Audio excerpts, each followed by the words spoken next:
Hello Anantapur welcome back to my channel all of you good morning friends. ఈ వీడియోలో వచ్చేసి ఈరోజు అనంతపురం టమాటో మార్కెట్ యొక్క స్టాక్ ఇన్ఫర్మేషన్ ఈ వీడియో ద్వారా షేర్ చేస్తున్నానండి.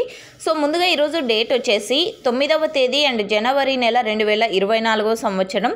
ఇక ఈరోజు వచ్చేసి అనంతపురం టొమాటో స్టాక్ తీసుకుంటే గనక నిన్నటి మీద అయితే కొద్దిగా తగ్గింది అని చెప్పొచ్చండి.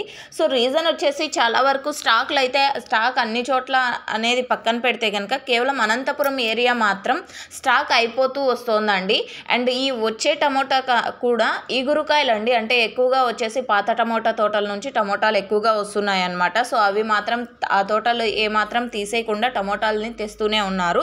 సో కొత్త టమోటా తోటలు అయితే చాలా తక్కువగా ఉన్నాయి. మండీకి 2, 3 అండ్ 4 లాట్ల కంటే పెద్దగా లేవండి న్యూ టొమాటో క్రాప్స్ నుంచి వచ్చే టమోటాలు అనమాట. సో ఈరోజు టోటల్ టమాటా స్టాక్ వచ్చేసి 46,000 బాక్సులు అండి, 46,000 బాక్సెస్ వచ్చింది ఈరోజు అనంతపురం టొమాటో మార్కెట్కి. ఇన్ఫర్మేషన్ యూజ్ అయితే ప్లీజ్ లైక్. Thank you.